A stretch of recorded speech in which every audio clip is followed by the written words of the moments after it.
Welcome to the 2024 International Educator of the Year Luncheon. Thank you so much for joining us. This room looks great. It's really nice to see everyone. I am Liz Brailsford, President and CEO of the World Affairs Council of Dallas-Fort Worth. We gather today to celebrate a truly remarkable educator. I'd like to extend a big congratulations to the 2024 International Educator of the Year, Lindsay Johnston from International Academy of North Texas in McKinney. Lindsay, yes, please.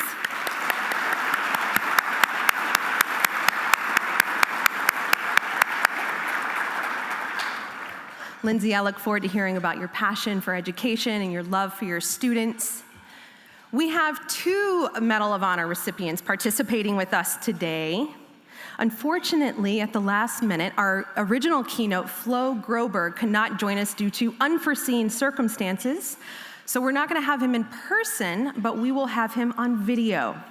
So we'll have him on video, and in his place, Sal Junta is here with us today. So Sal, thank you very much. It is such an honor to be able to have both of them participate in today's luncheon. We have many teachers and students and educators in our audience today, and I know that they will be inspiring not only to them, but to everyone in the audience today. Monday was National Medal of Honor Day, and so we thank Flo and Sal and all of their fellow Medal of Honor recipients for their incredible service and sacrifice. Thank you very much.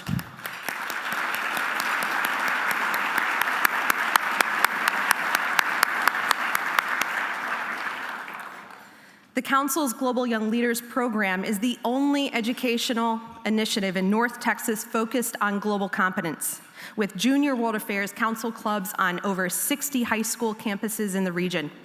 Students are transformed from observers to informed international citizens when they participate in educational programs focused on diplomatic leadership, civic engagement, problem solving, and cultural intelligence.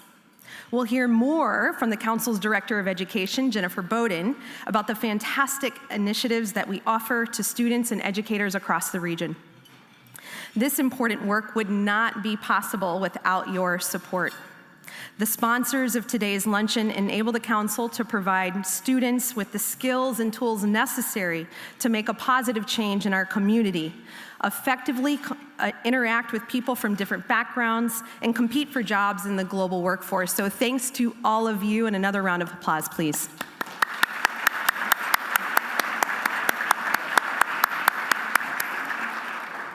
If you are new to World Affairs Council events, let me encourage you to become a member. We are a members-based organization, and we need you. In the coming months, the Council is excited to host a variety of programs ranging from a conversation about China and Russia with David Sanger, a White House correspondent, and he focuses on national security. He's from the New York Times, and then also to an evening with presidential historian Doris Kearns Goodwin for the Gail Kopman Lecture. Don't miss those two important events. I'd also like to share a sneak preview about our 2024 Malin Award dinner. We'll be announcing this publicly tomorrow, so that's gonna come by email, so stay tuned. But I'd like to share the exciting news with all of you now, our longtime supporters and friends of the Council. So as the nation continues to feel more polarized than ever, especially in a presidential election year, at the Council, we hold tightly to unifiers. Sports is a global unifier that brings people together through cultural differences, language barriers, and generations. I am proud to announce that we will honor Clark Hunt, a leading voice in the world of international sports, and chairman and CEO of the Kansas City Chiefs and FC Dallas, as our 2024 Malin Award recipient. So yes.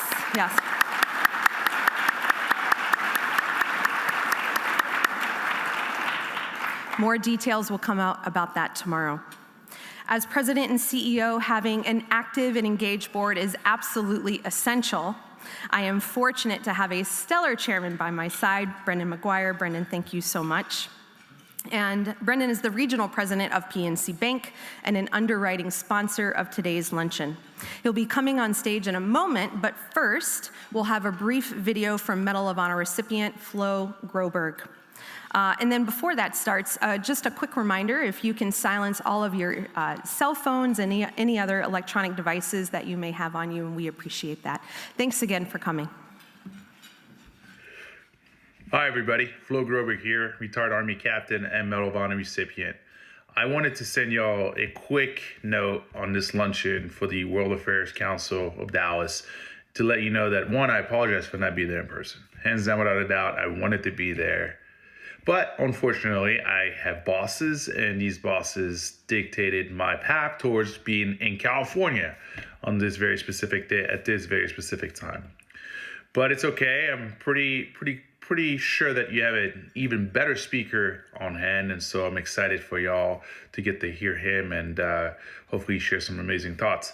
But with that, I wanted to quickly send you a note on this luncheon to just highlight a little bit about some of who I am, but most importantly, a couple of the lessons learned that I think have really shaped the person that I am today, but also the mission that I'm going forward with. First of all, I am the luckiest person. I consider myself one of the luckiest person in the world. I was adopted by two amazing individuals who gave me an opportunity to raise me and gave me this foundation that has allowed me to be the type of person that I am today. But most importantly also is I was born in France and in some pretty rough parts of the suburbs of Paris. But because of my parents, because of their commitment, because of their vision, and because of their strength, we found a way to move to the United States, where I was given a whole new realm of opportunities to be successful, and that is something that I'm incredibly grateful for.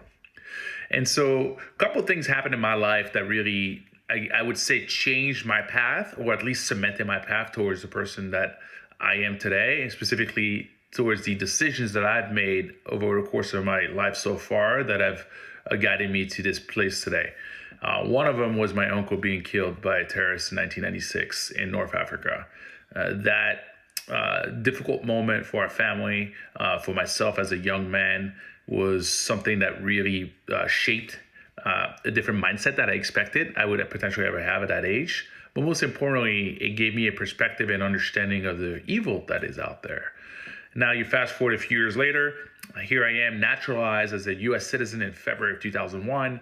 And 7 months later, 9/11 happens. And it's the same type of individuals who terrorized my family back in 1996, 5 years prior.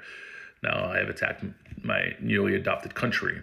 So at that point, I knew that I needed to make a decision to be part of the solution. And so I decided, after finishing my studies in the University of Maryland, that I would join the United States Army. There are probably two decisions in my life that I've made, and these decisions really are the best decisions that I could have ever made in my life. One of them was joining the United States Army. It gave me such a foundation of strength, understanding. It taught me integrity, taught me character. It taught me the importance of teamwork and perseverance, but most importantly about overcoming adversity. And the second one is marrying my wife, Carson Groberg.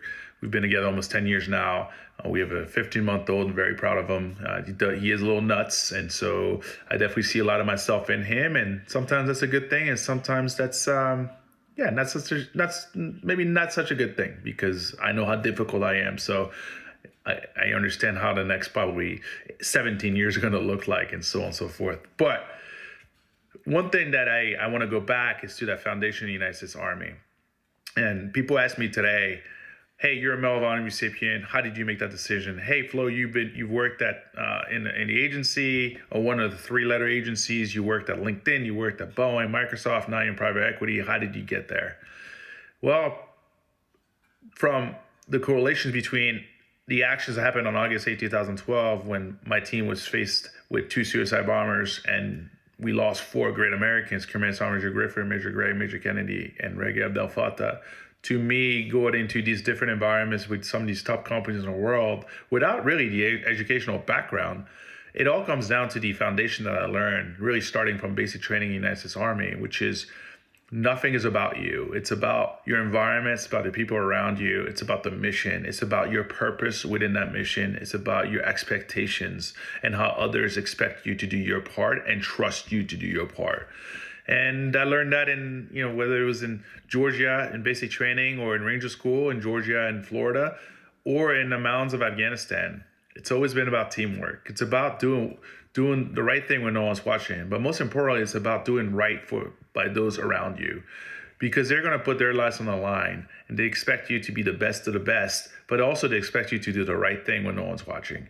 And so that integrity, that mindset, that character, those character traits are super key to really defining the success of a team, by bringing a bunch of individuals to work towards a common cause, understanding their very specific requirements and needs, but most importantly, by understanding that they are just one piece of the puzzle, and you can't complete the puzzle without every one of us doing our part. And so I've failed multiple times over my life. I've dropped the ball multiple times over my life. But most importantly, I've been picked up, I've been supported, I've been trusted, I've been highlighted. I also have been chastised at times with understanding that this was a teaching moment by others who are my teammates, who are my subordinates, who are my bosses. And I wouldn't be here today without those experiences. And so today, as I lead different organizations, in a private equity side, as I work with different portfolio companies across the defense, tech, and aerospace businesses, I bring this sort of knowledge and an experience set that I learned from my earlier days in the United States Army. And I believe that my mindset is about doing the best that I can to empower these organizations, empower people around me, to provide them with the resources and tools to win, but most importantly is for them to accomplish their mission. If you know anything about me, it's about supporting our warfighters. It's just about supporting our nation. It's about supporting our allies. It's about making this world a more peaceful place. It's about my commitment to go to travel the world and maybe take time away from my family with a purpose of doing a little bit more good than there is bad out there. And so with that, I wanted to leave you with this message. I'm blessed to be around, but I hope that you enjoy your luncheon. Most importantly, what you're doing today, you being part of this luncheon, you being part of this organization is what makes it so successful. It's what makes it so important. And I hope that you enjoy your actual speaker today. Bye.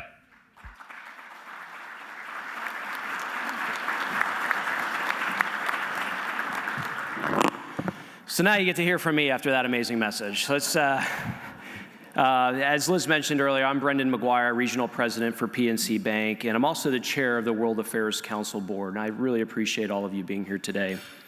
We have in our audience many individuals from the North Texas private, public, and charter schools. I'd like to thank Dr. Joe Harriton, Superintendent at HEB ISD, and all educators in the audience.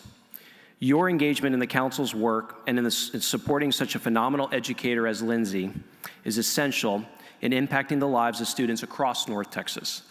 Would all teachers, administrators, and students please stand and be recognized?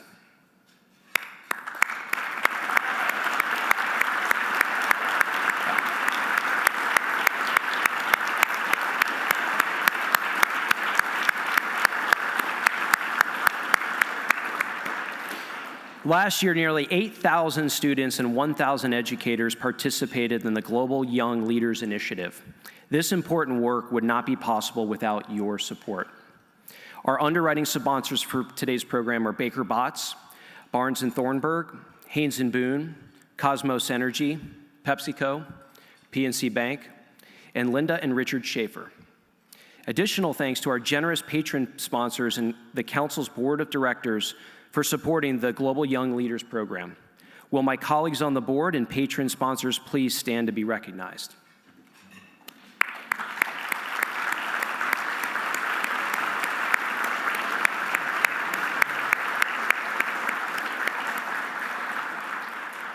And thank you to John and Kathy Ward for your support of the 20 Under 20 program, recognizing 20 exceptional students each year. And thank you, Linda and Richard Schaefer, for supporting students and teacher attendance at events and providing bus transportation.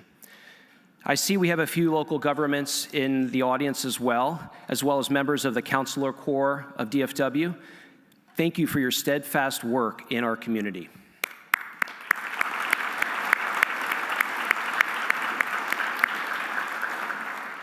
The Council enhances classroom instruction with real-life experience through unique educational opportunities for extraordinary young people. We applaud the achievements of these students and anticipate the wonderful things in store for their future. Thank you for supporting our global young leaders of the future. Now please continue enjoying your meal along with musical performance from the Dallas Symphony Orchestra's Young Strings. Our program will commence shortly. I'm Jen Bowden. I'm the Director of Education here at the Council for almost 14 years, and I want to thank all of you for attending today and supporting our Global Young Leaders program. While I'm speaking, please continue to enjoy your lunch. I'm really grateful for this opportunity to honor Lindsay Johnston and share with you a bit more about what we are doing and accomplishing in North Texas. During the last fiscal year, we worked with 108 schools in DFW. We worked directly with 63 North Texas high schools with clubs on campus called the Junior World Affairs Council, or JWACs for short.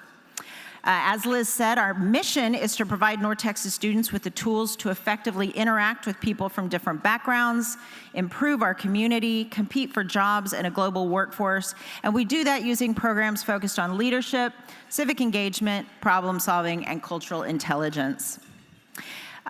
This fiscal year, North Texas students have had 75 different Global Young Leaders opportunities, and things like 6 leadership trainings with topics such as cultural arts, media literacy, combating human trafficking, 2 international career days with speakers on global business, engineering, tourism, etc.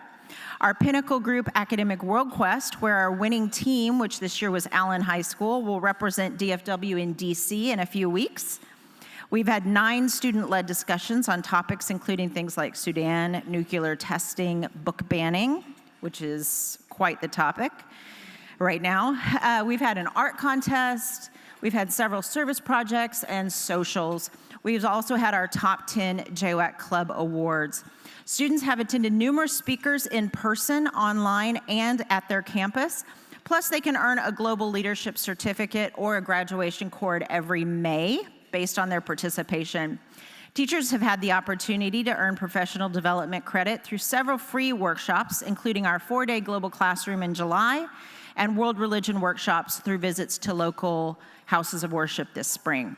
Teachers can now earn stipends as thank you for their tireless work leading these clubs, which often happen outside of school hours. And our Teacher Advisory Board continues to meet and help direct our high school education programming. In addition, as you've heard, we are excited to highlight our 20 Under 20 program, which honors our most exceptional JWAC students who consistently give back to their communities and exemplify what it means to be a global citizen. We're currently in the selection process for the 2024 group, and we have some of our readers here in this room. We had 60 nominated from teachers around DFW and 47 completed applications, which we've never had that high of a number, so we're excited. We have 2 of our honorees here from our 2023 class today. You want to stand up? Where are they? There's one.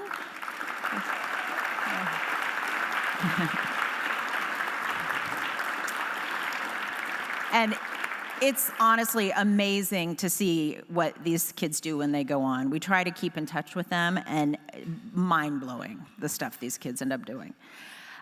These students excel in academics, diplomatic leadership, civic engagement, and global knowledge. Each year, students in the program are eligible to win scholarship money and attend a 3-day leadership training in the summer. So thank you for your support for the Global Young Leaders program. We encourage you to share this opportunity with any teachers and students that you know in DFW. It could be public, private, charter, homeschool, does not matter. Thanks to our generous sponsors, these are free opportunities. They can be as involved as they want. They can be as big as they want. We really just want to help support these teachers and students. So now we're going to watch a very short video about the Global Young Leaders program. Thank you.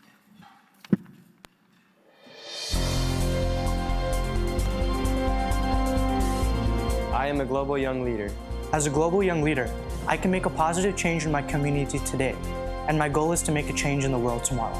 Thanks to the Global Young Leaders program of the World Affairs Council, I'm able to effectively interact with people from different backgrounds. Today, I'm working to obtain global competence skills to solve complex problems. To help create opportunities for all, always respecting the human dignity. And to better compete for a good job opportunity in the global workforce. Be a diplomatic leader. Be culturally intelligent. Be civically engaged. Be a problem solver. But don't wait, act now. Be a part of the global young leaders and define your future today.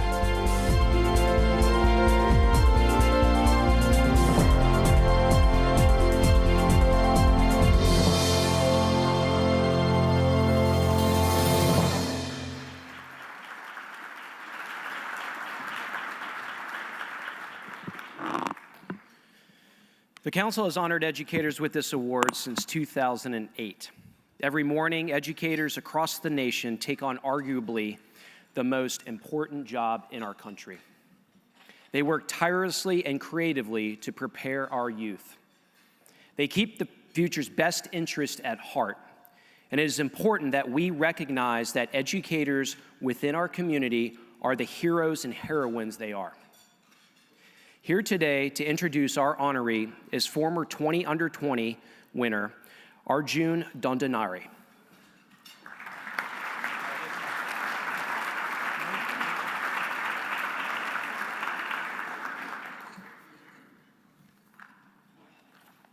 Hello, everyone. Good afternoon.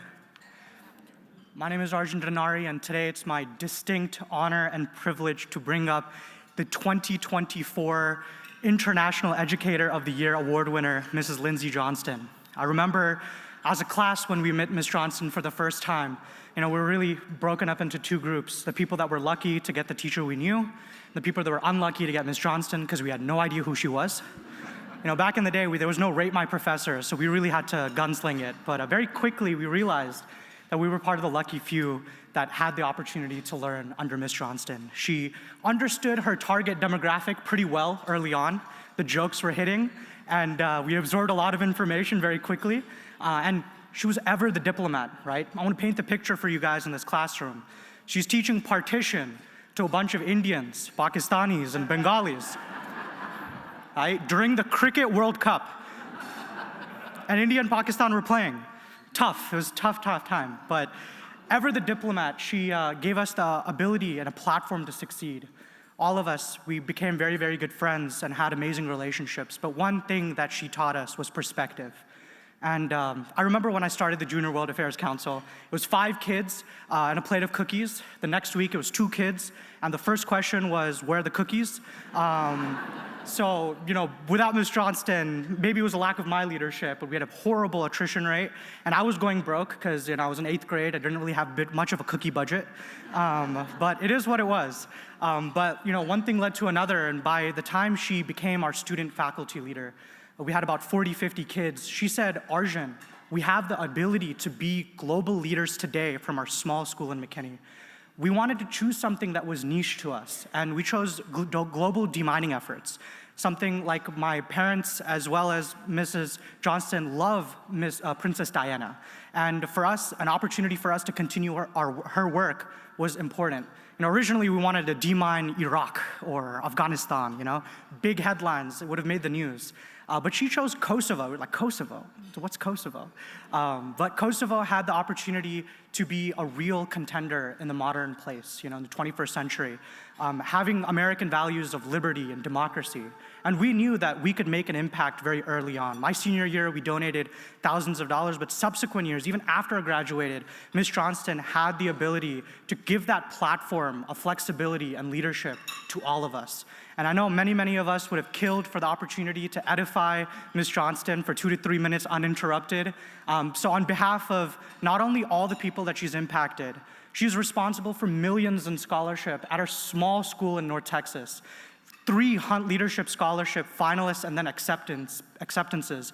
Over 6 20 under 20 award winners. So for me, Sarah, Vyoma, Sahib, Nandini, Kush, and Mason, we thank you from the bottom of our heart, Ms. Johnston. And before I end off today's little spiel, before I bring up the International Educator of the Year award winner, I'm going to give a quote from my grandfather. My grandfather always told me, Arjun, success isn't measured by how much money we were born with or how much money we died with. Success is measured by the amount of people that were positively impacted because we lived. And by that definition, Ms. Johnston is the most successful person I know.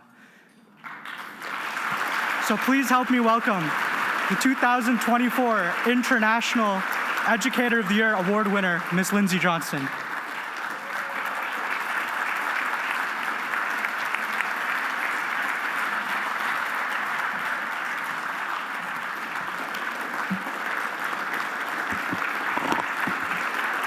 I am now delighted to present the 2024 International Educator of the Year to Lindsay Johnston of the International Academy of North Texas in McKinney.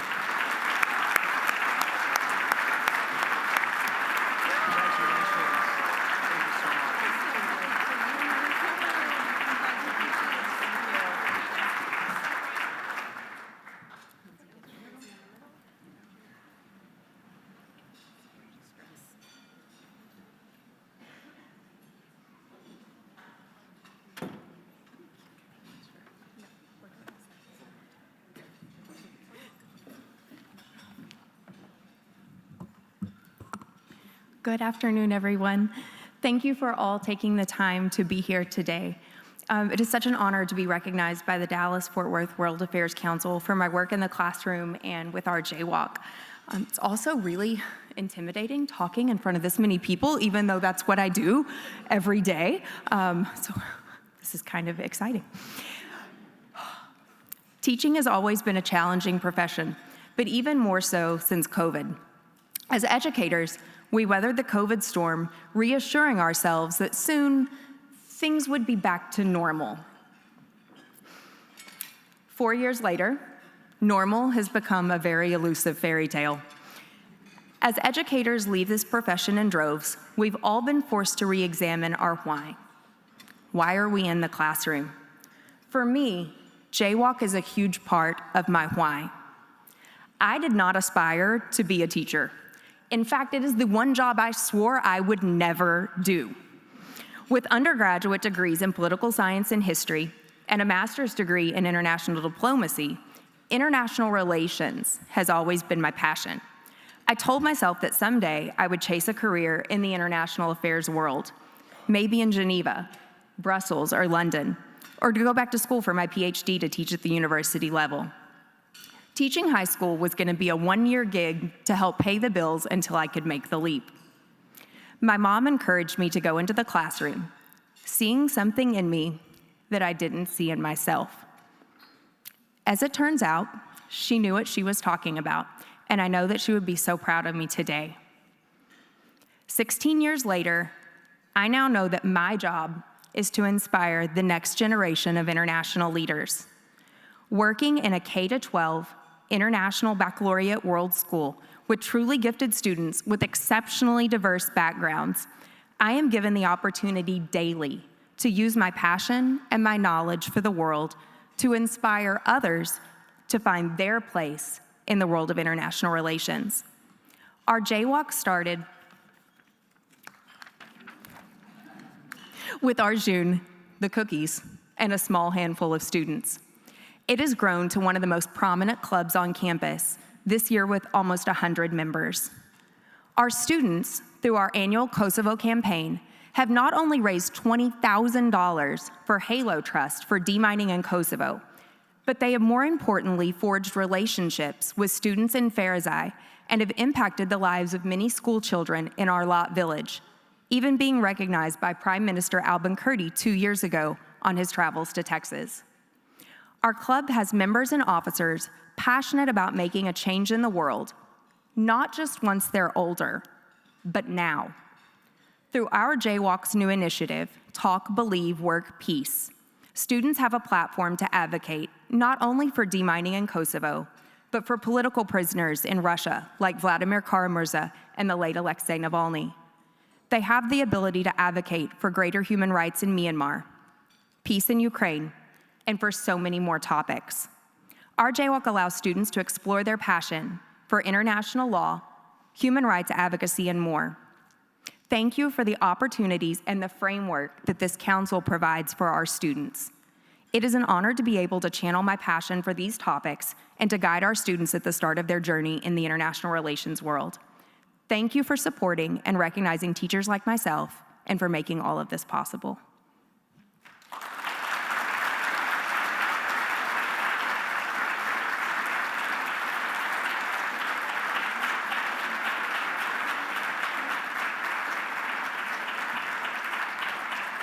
Let's keep it going one more time. Amazing. So I am now honored to introduce our speaker, Salvatore Giunta. Specialist Salvatore Giunta distinguished himself at the risk of his life in the Korengal Valley of Afghanistan on October 25, 2007.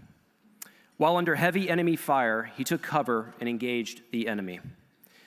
After seeing that his squad leader had fallen, he exposed himself to enemy fire to bring his squad leader to cover and administer medical aid. While administering first aid, the enemy struck his body armor and his secondary weapon.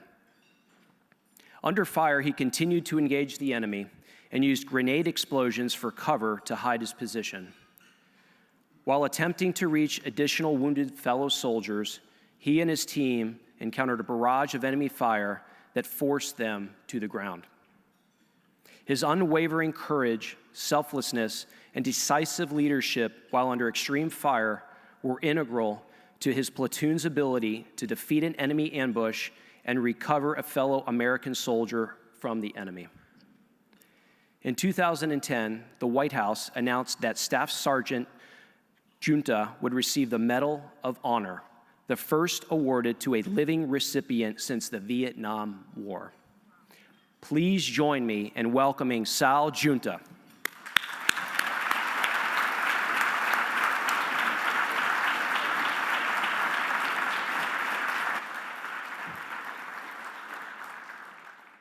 This is a pretty cool day. I'm a product of my environment. We are a product of our environment. And our environment sometimes is as small as our household or our classroom or the city we live in, and sometimes it is the world. And how we interact with our environment is usually up to us individually. How far are we willing to go out of our comfort zone to engage, to make a difference? To hear about Lindsay and the effects that she's had on so many, that's it. The change will be exponential. It's beyond the moment of time with the people, but what those people carry with them for the rest of their lives and others that they inspire. I am truly privileged to be here today with such an amazing lady. Thank you.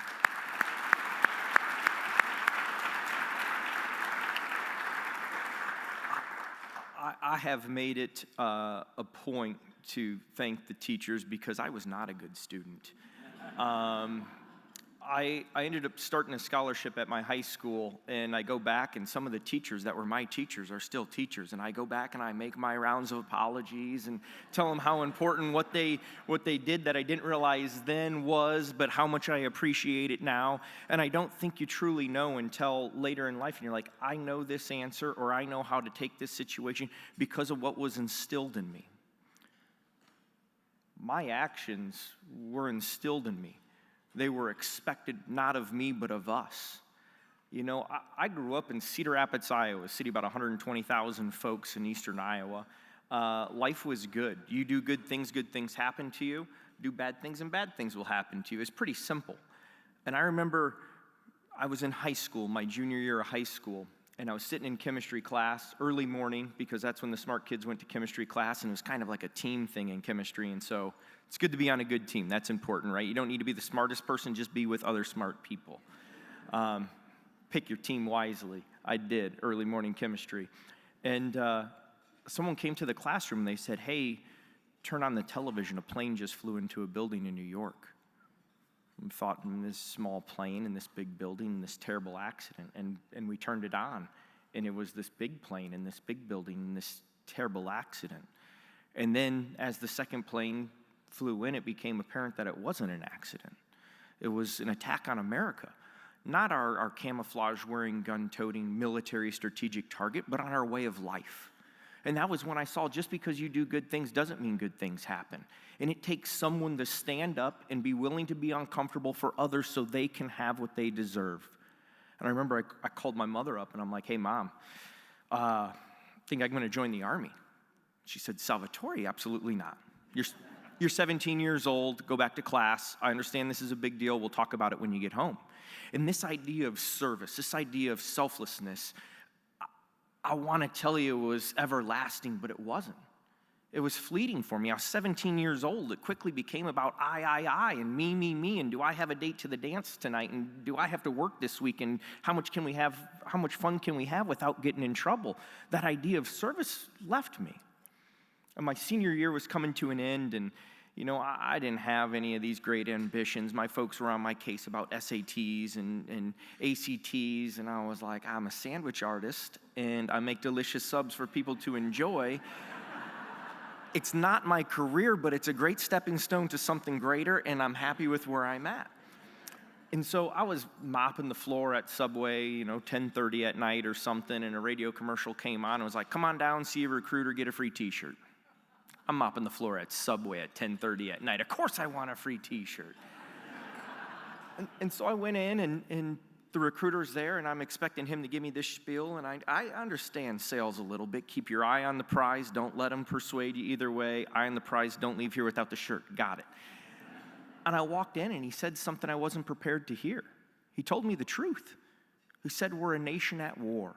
You're an 18-year-old able-bodied male. If you want to make a tangible difference in the country that gave you absolutely everything, join the United States Army. It's like, whoa.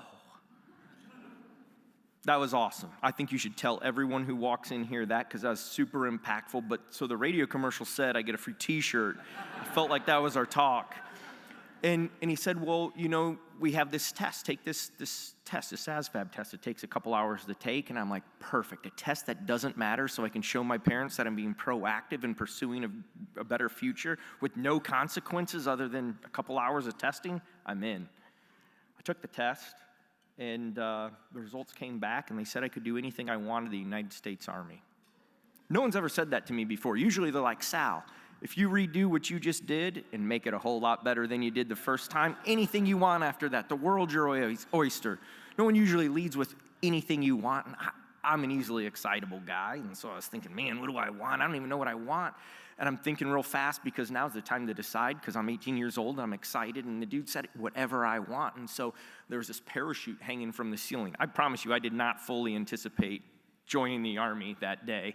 This was like the first of a few meetings, but this was the first down the road. And I was like, I saw a parachute hanging on the ceiling. I'm like, I want to jump out of planes. He goes, yeah, airborne. Pays $150 extra a month. I'm like, that is 100% exactly what I want to do. And he said, well, check this out. That's not a job. That's like a supplement to a job. So you got to pick something you want to do. I'm like, I don't know. And he's like, well, what are you good at? I'm like, spitting, swearing, probably be pretty good at jumping out of planes. That's a gravity thing. Got that figured out. I want to leave Iowa. And he said, airborne infantry. That's a job. You're going to love it. It's everything you just said. And I was like, all right. Very naive, very naive. A chance to serve my country. I had no idea what airborne infantry was, but it paid $150 extra a month just for gravity's work. And I joined, and I learned something. I'd been on teams before. I played baseball and basketball and golf and football. And when you win as a team, you lose as a team. And you're only as strong as the weakest link. And all these other adages that we've been taught throughout our life. And then I saw something. Something changed in basic training. Because out of all the things I thought I was going to learn, the first thing I learned was I got a best friend. It was interesting that I got a best friend in basic training. Not surprising, but interesting. Like the first thing, they start yelling at everyone, push-ups, sit-ups, whatever. I got a best friend, and I know that because the drill sergeant said, Junta, this is Gibson. Gibson, this is Junta. You two are best friends. Don't leave each other's side. Got a best friend out of it. But something else with that best friend is we were peers. And yet when I did something wrong, Gibson was in trouble. And when Gibson did something wrong, I was in trouble. And so out of soul self-preservation, we were looking out for one another because we just didn't want to be in trouble, right? And it wasn't because either of us got paid more or was more responsible. It's that they were instilling that the team is always better together. There is no one person in this room that's better than every person in this room. And that's not just this room, that's that room out there, and it's rooms all around the city and all around the world right now. And so thinking about finding your team, creating a common goal and working towards it. And sometimes the goal can just be self-preservation, and other times it can be instilling and inspiring the youth, and other times it can just be darn right changing the world. What you set your goal on, I should say this, it is very difficult to get something that you don't create as a goal. Every once in a great while, some neat opportunity lands on your lap, but when you set a goal and you strive for a goal and you work towards a goal, you are far more likely to reach that goal than you are by accident. And so don't be afraid to set a lofty goal. Don't be afraid to set that goal so high no one's ever achieved it before, because it can be and should be achievable. I never thought I'd be here in front of folks today. Like I said, I mean, they said I could spit, swear, jump out of planes, fight bad guys, and leave Iowa. Check. But what does that mean? I was thinking about this organization. When I joined, that's what I joined for. I didn't realize what the Army actually was. And they sent me over to Vicenza, Italy, in the Veneto province just outside of Venice. And that was going to be my home. And on weekends, we'd go travel to Austria or Germany, or we'd travel Italy, and I got to see all these other places. At that point in my life, I'd been to like 5 states in my life, and they were either the state of Iowa or touched the state of Iowa. And all of a sudden, by the time I was 21 years old, I'd been to 26 countries in the world. And I got to see the different of ideas and experiences, and I got to say, hey, I really like this over here, but I don't like that over here. And what do you do with that information? I think the most positive thing is to share it, to grow from it, to tell people, hey, we can do this, or hey, let's make sure we avoid that. And so my time in the military was a super influential time. I was 18 to 26 years old. I spent all my time over in Europe. I did 2.5 years in Afghanistan. My 2.5 years in Afghanistan taught me that war is ugly, and war is awful, and it's terrible, and it's disgusting, and it's unforgiving, and it should be our last choice. Words should work. We should strive to make words work. We can draw a hard line, but we need to make our words work. We are smart enough that we don't have to fight about everything. My second trip in Afghanistan, I was supposed to already be out of the Army. I only joined for 4 years, but they deemed me key and essential. Awesome, kind of a little, I can pat myself on the back, but what that got me was an extra year in the Army and an extra year in Afghanistan. And something different happened in that year, though. I became a leader. I got to look at my guys and tell them what my leader said to me. I got to say, hey, check this out, follow me. I didn't say go do that. I said follow me. I didn't say, hey, I need you to do this. I said, well, let me show you, right? I got to be that hands-on small group leader, and it was awesome. Outside of having kids, it's probably one of the neatest things I've ever done is engage and inspire and instill ideas and opportunity for others. On that second tour, we'd been in my lifetime at that point, I'd probably been in over 300 gunfights.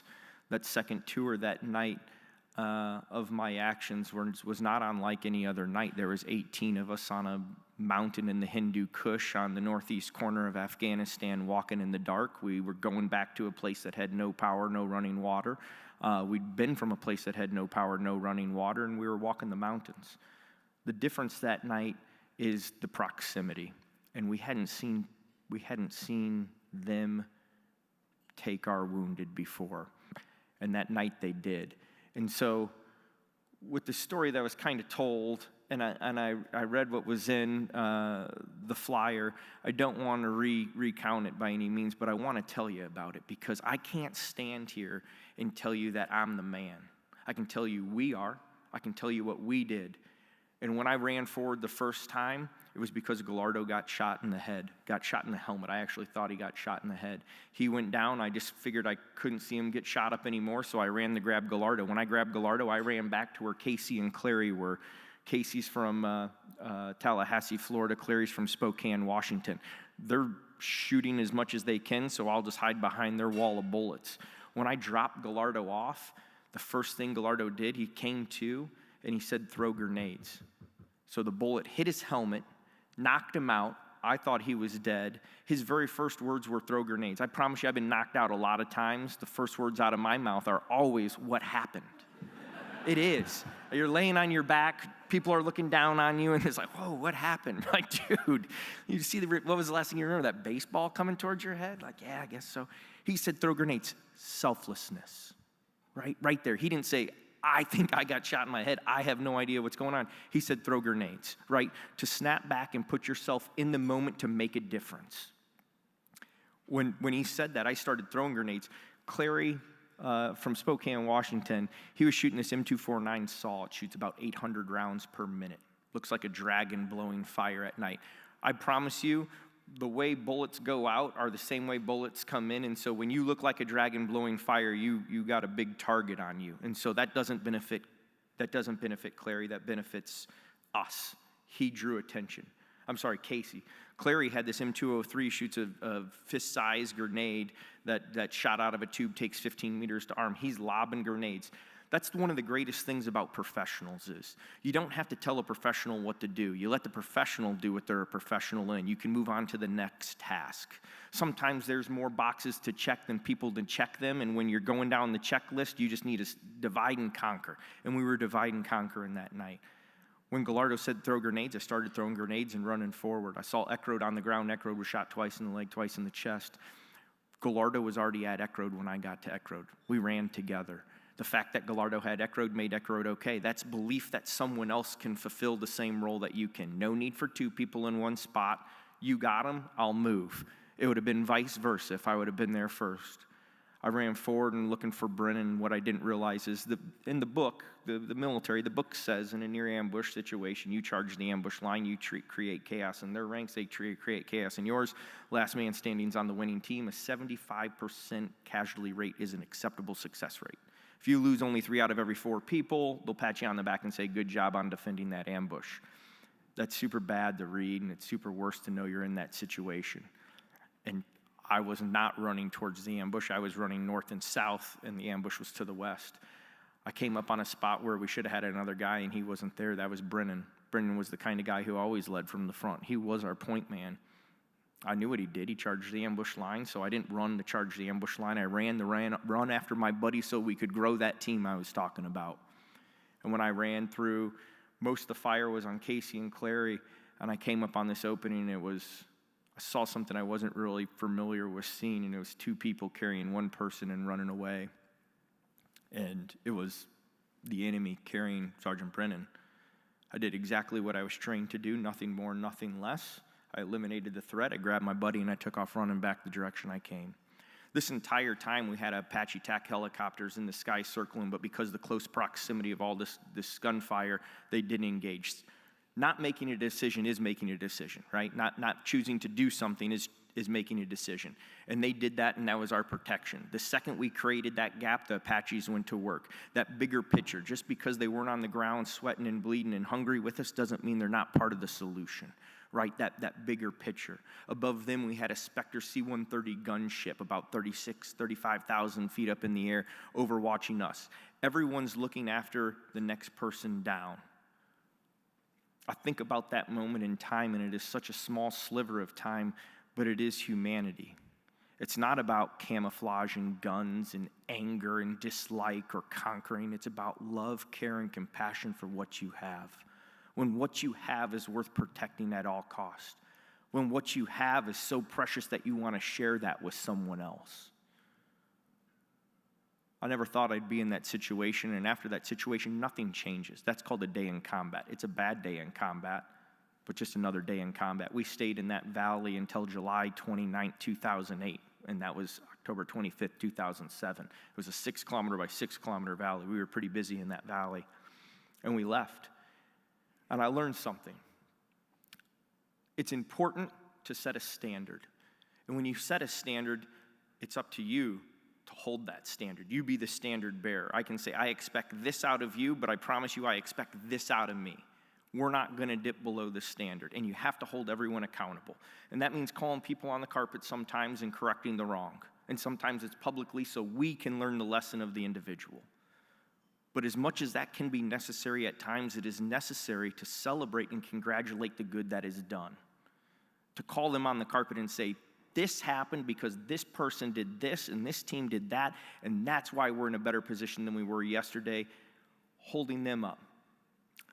I think about Lindsay today, and I think about what she did and holding her up about what she's done, what she's chose to do with her lifetime, but then listening to her students speak. I don't know where he's at right now.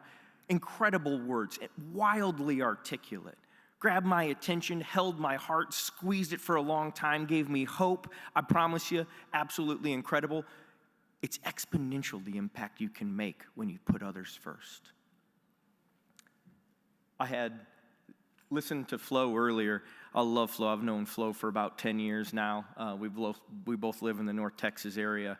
And he said, hey, man, I can't make this. Can you do it? And I'm like, man, I got 3 kids at home. No one listens to me. So yeah, they're going to give me a microphone and I'm going to have a captive audience. I can't wait to be listened to again. I want you to know what we have is truly special and it's worth defending. And it's not camouflage and guns, it's care and compassion. And through your sponsorship, through taking the time, through mentorship and counsel, this room right here, right now, is making a huge difference, not just in North Texas, but around the world. I appreciate you listening. I get so fired up. Thank you.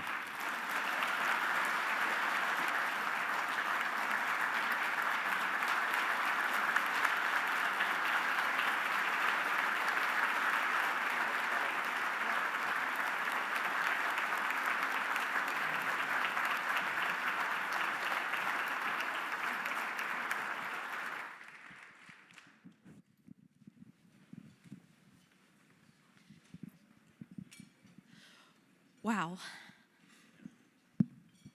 Thank you. Thank you for your service. And that was incredibly inspiring, so thank you.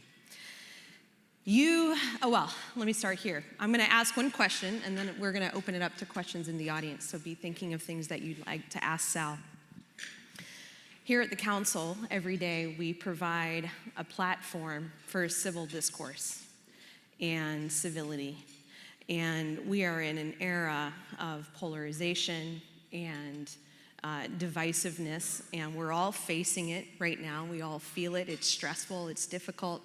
It's an election year, so we're feeling it probably that much more. And so this civil discourse that the council is engaged in for almost 75 years is the core tenet on which we're founded. You said words work just then, a couple of minutes ago, and I often say conversation is the path to progress. So how do you take all of your military service, your military experience, your leadership experience, and take that and discuss? You've had a lot of experience with people who are different from you in other countries and across all of the avenues in which you work. And so how do you take all of your experience and talk to those who are different from you? Why is civil discourse so important? And especially, why is it so important right now in this really difficult year? A lot of the people who are part of the council right now know that that's what we do, but we have a lot of friends and guests with us today. So how do you take all of that and encourage those around you and impact and influence those around you to engage in something that is constructive, which we need right now? Yeah, iron sharpens iron, man sharpens man, competition spurs excellence. And I can't think of a time where I was completely unopposed to something and learned something from it, or someone who did not have something to bring to the conversation. And listening and interpreting. We heard it before, I think Flo brought it up, perspective. Perspective is so key, right? How you view, or what lens you view something through. And being able to take the time and give someone the chance to speak their mind, to speak their ideas, and to share your ideas and view it through have a different perspective, I think is so key. I remember I listen to folks sometimes and talking discouragingly about our situation in America. And I think, man, I've been to 56 countries in the world, and this is still like my favorite one. How many places have you been that you were comparing this to? And most haven't been to too many, if any. And so perspective, right? When we hone that perspective, I think about the times that I've disagreed with someone and still been enlightened. I negotiate industrial leases now, and no one ever agrees with me the first time. It comes back really red, and they're always crossing my words out. And it's not about the perfect win for me, and it's not about the perfect win for them. It's about the win-win. Where can I make my concessions and still hold true to my values? And where can you make your concessions and still get what you want out of it as well? And then we see those words work. And it is so important to give people the time to express it. I'm not talking about shouting in anyone's face by any means, but giving them the time to speak what's on their mind. I promise you, my daughter says some things, she's in 6th grade, and sometimes I'm like, you are a profound little girl. This is so incredible that we're having this conversation. And then there are times where she says something, I'm like, that is not a thing, that's not a problem. And she reminds me that it is in her world, and trying to grasp that perspective again. It's a daily challenge, though, and if we don't work to make the time for it, there'll never be time for it. Thank you. Thank you. I want to open it up to questions in the audience. If someone, I think we have some mics coming around. Yes, we do. And please feel free to ask Sal whatever you would like. I know we have some questions. Yes. So you enlisted in the Army, so you were reporting to officers, and many of us are reporting to managers or reporting to administration. Can you talk a little bit about leadership leading up, not just the people that you're in charge of, but leading when someone else is in charge? Yeah, you know, it's super neat, my position in life, because almost everywhere I've ever been, I've had a ton of bosses.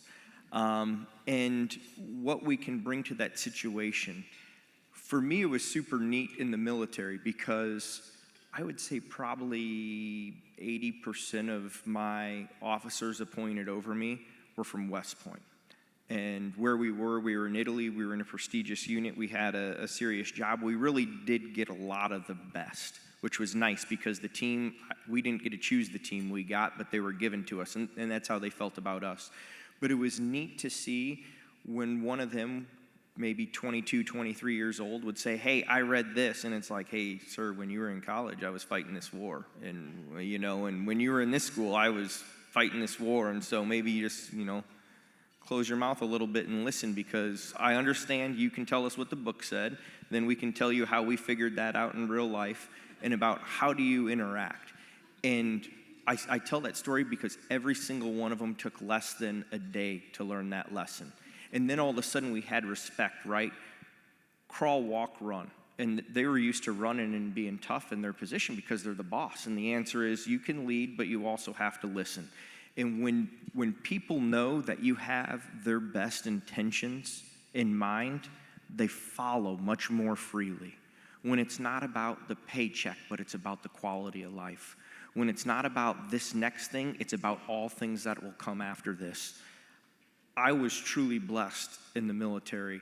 And I remember talking to one of the LTs now. He's a colonel, so he has like, I don't know, he's in charge of like 1,500 people now. He was in charge of 35 of us. And I asked him, I'm like, you know, what do you think was like the most impactful time in your career? And he said it was with you guys. He goes, now I sit in rooms and everyone agrees with me and tells me what I want to hear. And he goes, you guys never held back. I'm like, well, we had nothing to fear, sir. There was 34 of us and one of you. I mean, whatever you were going to say was going to be wrong, but it depends on how tough it was going to be for you after that. And it was neat to hear that because we all have growth at every single level. And I've seen people be taught leadership, and I've seen people come into it naturally and can lead so incredibly well without ever being schooled in it because of where their heart is, because their morals are steadfast, because their goals are defined, because their intentions are just, and they will not part with the standard. I think there's positives and negatives to everything, but it's tough for me to think of a place where a leader wouldn't listen. And too often a leader says, you know, I'm going to talk into the microphone and you listen. And the answer is, what I want to do is listen and then talk into the microphone and take your words and just find a way to repackage them so they can become our words. Because when it's relevant, it means more. And if it was just me saying it, it means less than if it was a conversation at the table or the room or the building earlier. I feel very privileged in that, and I don't have much other experience. I mean, my job I have now, usually they say, Sal, don't get too cute with it. Or they say, how did you do that? I'm like, leverage. I think it was leverage. I don't know. And so it's a lot less guiding, and it's a lot more, you know, just how did this transpire? And so that's neat too, because I'm at a point where I have some autonomy to make my own decisions. And some of them, they can be really awesome. And sad to say, some of them can be really poor, and they don't find out till after the ink's been dry. And so it's neat to have that autonomy because it allows me to grow. We have one right here in the front. Jacob's making his way with the microphone.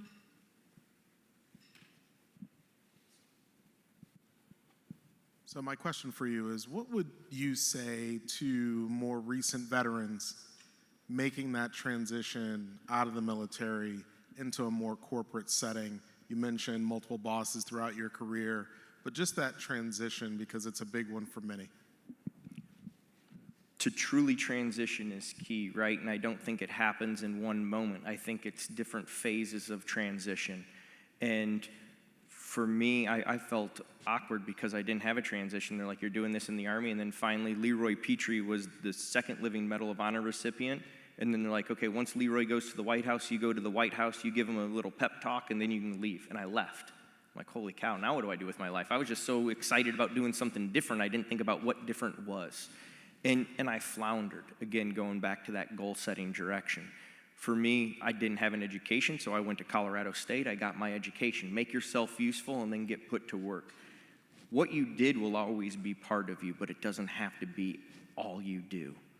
For the longest time, all I did was speak. I felt like I was decent at it. It paid the bills. It was fine.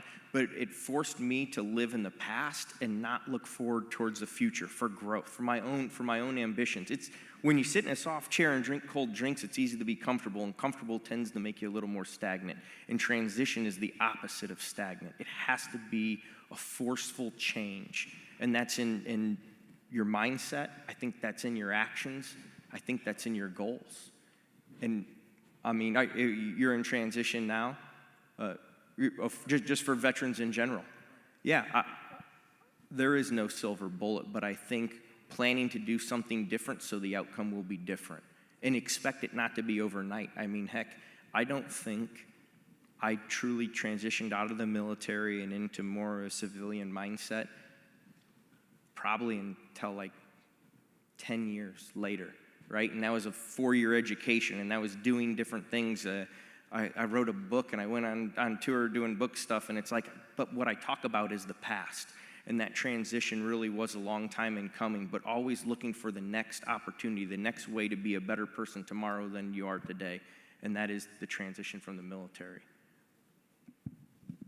We have a question in the back here. Joanna. Yes. Thank you so much for your service and for being with us today. I have a question. You mentioned how important words should and can be in resolving conflict.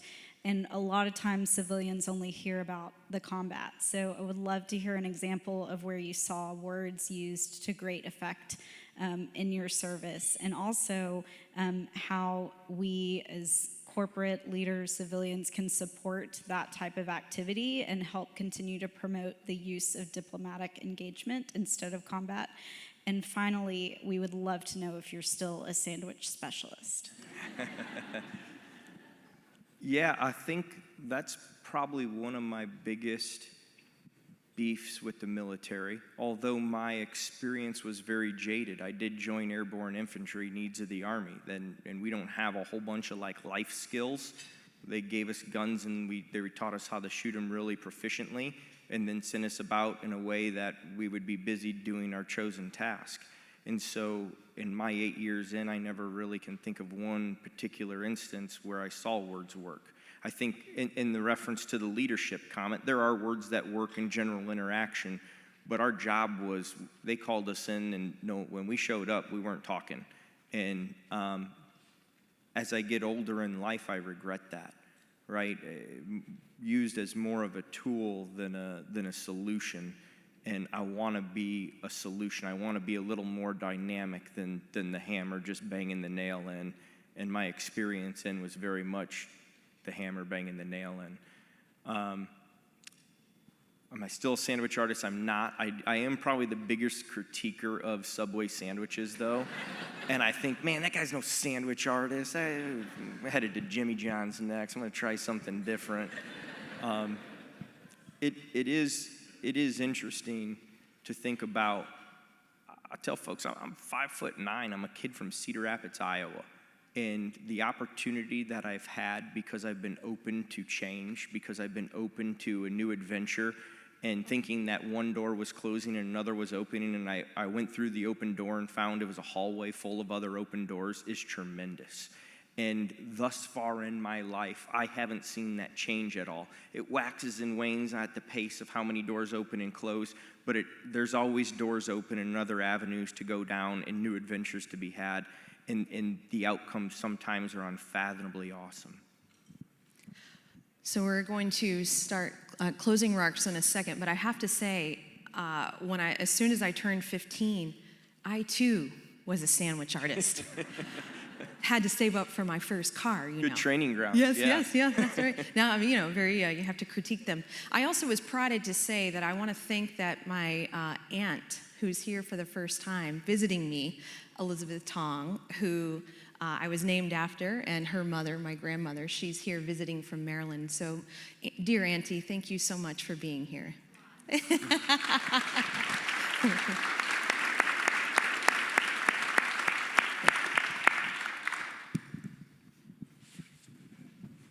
Wow, what a panel. One more round of applause, please.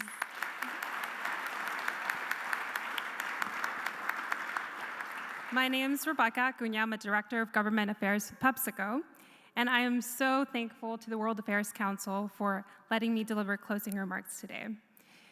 Sal, wow, we are so inspired by your story and that of Flo's. Both of you have displayed such bravery, extraordinary selflessness, and we can all honestly say that you make our country the beacon of hope that it is today. I say that, you talked about how travel gives you perspective, and I'll say, as a person who moved to the US at just age 6, who for decades tried to become a citizen, when I finally did, in 2018, it was the best day of my life, and it truly is because of people like you. So on behalf of the World Affairs Council and all of us, we'd like to present this gift.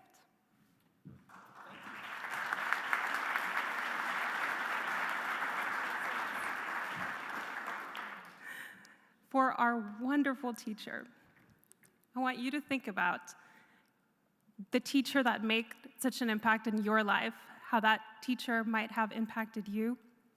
And now for you to know that you are that teacher for hundreds of other students.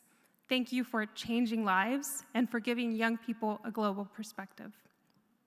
And finally, thanks to all of you for supporting the World Affairs Council. This is an entity that you all know brings DFW to the world and the world to DFW. You talked a lot about civility. This is truly a place that garners that civility. I still often quote Arthur Brooks from his speech here, and his book, Love Your Enemy, has been one of my favorite. So thank you all for coming to support today, and please continue to support the World Affairs Council. Thank you.